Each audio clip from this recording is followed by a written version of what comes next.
Hello, Dan. It's Thursday evening, about 9:05.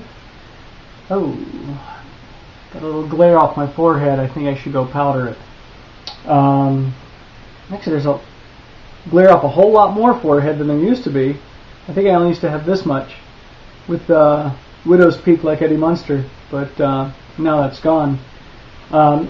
Anyway, Thursday evening, 9:05, I'm home, long day, early morning, board meetings, blah, blah, blah. But I had an interesting experience today. I was driving down the street in town, and I passed a woman, mid-20s, and white. She was wearing a white tank top, and a tennis skirt, like a, about mid-thigh, but it wasn't like a mini skirt, definitely like a tennis skirt. She was maybe 5'8", 5'9", 130 pounds. So white tank top, black skirt, tennis skirt. She had white tennis shoes on, they looked new, and white socks, kind of like, that length, the ankle length. She had blonde hair, probably just a bit longer than shoulder length, and she had it pulled back in a high ponytail, like a sporty girl. And she was walking down the street, and then as I passed her, I realized that on her right arm, from her shoulder all the way down to her wrist and all the way around, was one big tattoo. I almost stopped the car because I wanted to say, hey, what's the deal? What's with the tattoo over your entire arm, and yet the rest of you is like this tennis princess. And I just thought it was, I don't know, I secretly hope she plays tennis, because could you imagine having her out there playing with this huge tattoo? Hi Galen. Just makes me happy to think about it. You stole my bed. But I did. I almost stopped the car and asked her how she came to be dressed and tattooed in the way she was. But she didn't have any face piercings or she might have had other piercings. I couldn't tell. The tank top was tight fitting, but not that tight fitting. Anyway, it was just it was odd. So if I ever discover the mystery, I've discovered the mystery. If I ever discover the secret behind the mystery, I'll let you know. Let's see, what else? I met a guy who actually knows. He and his wife came into the shop, and I assumed since they were parent types and it's finals week that they must be parents of college students. And then they said to me, they asked if I was Beth's husband, and I said, well, which one? What is his name? Not wanting to make a mistake, of course. But the guy introduced himself, and at first I thought he said something Hancock, and I'm thinking, what did he just say? And I realized his first name is Chops, C-H-O-P-S, Chops Hancock, and he's got this little bit of a southern accent, and that is just about the coolest name I've ever come across, Chops Hancock. And he was named after a buddy of his father's in World War II who did not make it back from the war. And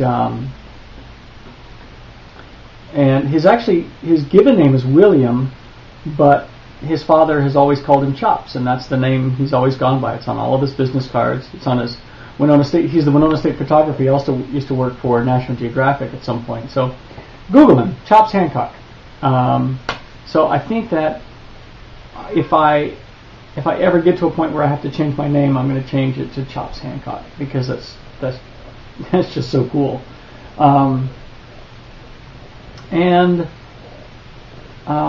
Let's see, what else? I watched your video on sports. And I would like to hear more. I think a lot about that. I think about the fact that, I love playing sports. I love competing. And I think more than that, it's the competition, because it doesn't matter whether it's cards or foot and ball sports or bat and ball sports or softball. I just love to get out and compete. That's where the fun is for me. And so I love, like you said, I love watching sports. I read about them. I mean, I don't know, maybe this is just a stereotypical guy thing, but, when I think about us in our youth and all the games we would play, basketball in your backyard,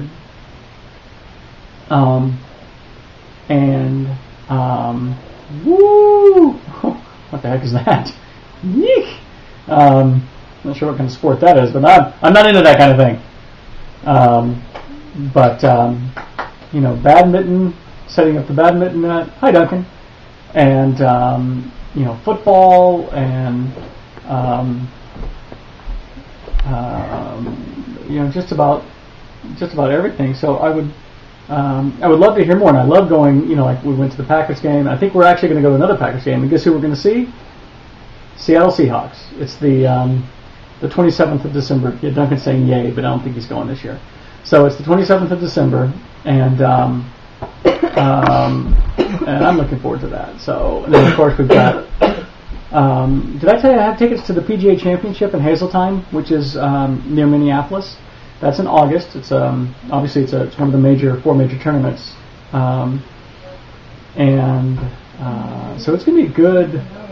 It's going to be a good summer for sports. And playing softball just started. Our first actual game is this Sunday, and I'm really looking forward to that. So I want to hear more about what you're thinking about with sports. By the way, listening to your video about your trip home, I just want to point out a few things. For starters, you got dreadlocks. You are traveling from D.C.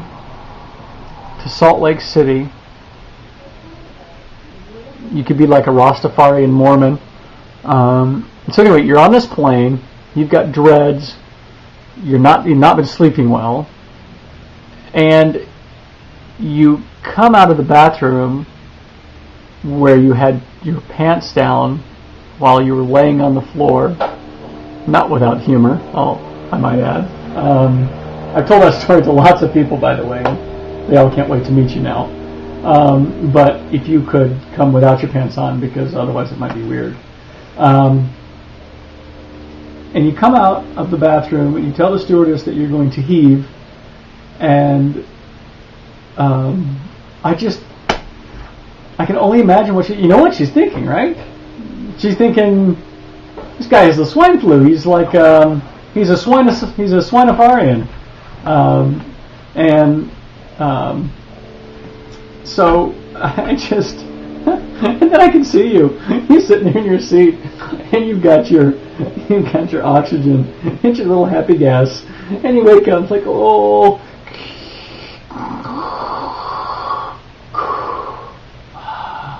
And turn it back off and go back to sleep. It's like Steve Martin out of Little Shop of Horrors. He snorts the nitrous oxide.